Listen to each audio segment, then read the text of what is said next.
It was amazing. So obviously, first one for Richard and I, didn't know what to expect. In all honesty, we were really excited for our first one. So when NJT announced that they were doing one, we were like, yes, let's get our names in there fast. And then I must say, when it came up that it was Fred Olsen, there was a bit of not disappointment, but there was a bit of, oh, okay, because I know the one previously had been on Virgin Voyages. However, all our misconceptions were soon sort of nullified because Fred Olsen really pulled it out the bag. And I tell you what, it's an absolutely brilliant product. Absolutely loved it. So that was our first cruise ever. Uh, Absolutely had no idea what to expect. Had all the preconceived ideas of Fred Olsen being that it was maybe appealing to a more older generation, that the food on board might be a bit sort of staid and boring, that the ship would be old fashioned, but absolutely the ship was beautifully decorated in a traditional way, but it was beautifully decorated with quality throughout. The crew were absolutely incredible. Sort of by day 2 or 3, they knew our name, they knew what cabin we were in, they knew what drinks we wanted, which was a bit weird and a bit scary, but it was all part of the good service. So yeah, absolutely blown away by all of that. So here's to more cruises. So I think we've got about 3 or 4 more to go on now. So can't wait. So the cruise left Dover, which was really nice. So we didn't have to get a flight to anywhere. So it made it really easy. Uh, it was our first cruise, first ever cruise, with anybody.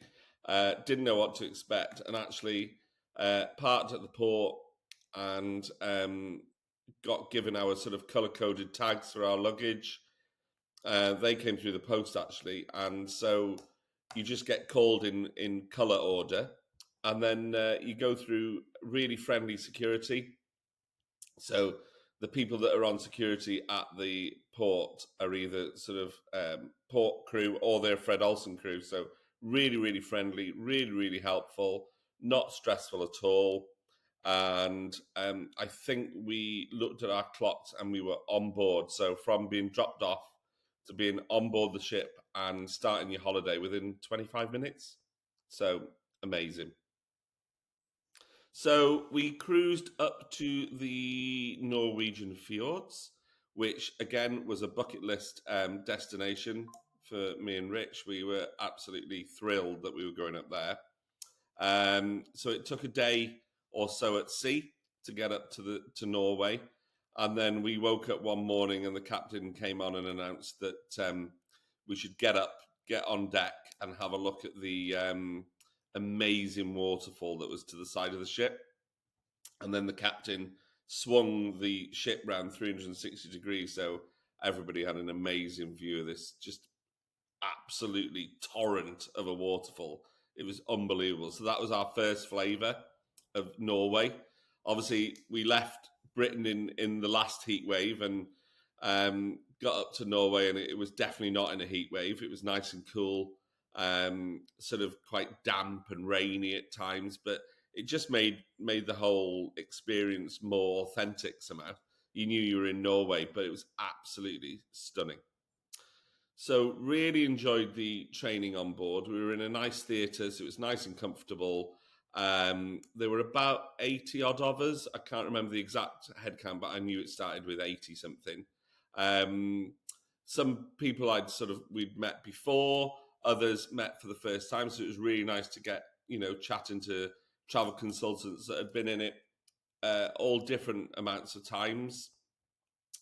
We've been in it sort of 14, 15 months, but then some people had been in it years, some people had just started. So it was a nice mixture of sort of how long people had been in NJT. So it was really nice to hear other people's stories and stuff like that.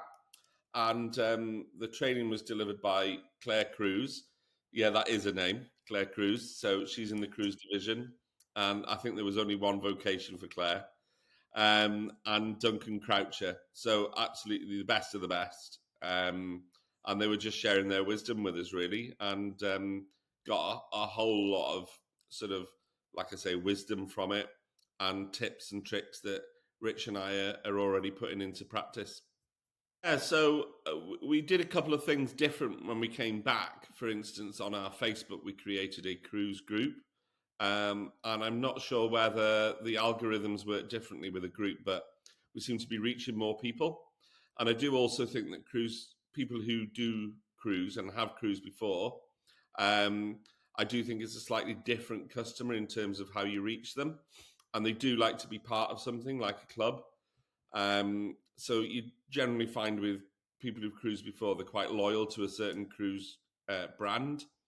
So that's what I mean by they like to be in some sort of club, if you like. So we decided to start a cruise group on Facebook, and we definitely think that's working.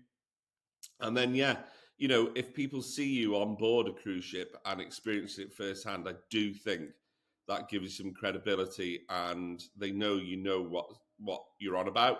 They know you've experienced it, and I think there's nothing like being firsthand selling. So yeah, absolutely, we've seen a spike in our cruise bookings since being on board. Even if they're not booked yet, certainly the inquiries are more sort of cruise led at the minute. So that's good. Yeah, so we've done all our cruise sort of training with Fred Olsen. We've also decided that we wanted to handpick some cruise companies that we wanted to focus on. So we actually have done all the training associated with Virgin Voyages. So we're now shipmates for them. And we've done all the training required for Regent Cruises. So we're slowly working through the ones that we want to focus on. I think ultimately we want to go into luxury cruising, but the thing with Fred Olsen is, although it is really really good quality, it's got a really good repeat custom. So the people that go on Fred absolutely love it, which I can totally see why, and they just repeat and repeat and repeat and just keep going with them. So actually, if we can get some Fred customers, which we've already got one, if we get more, then obviously it'd be absolutely lovely to look after them as well because they do repeat.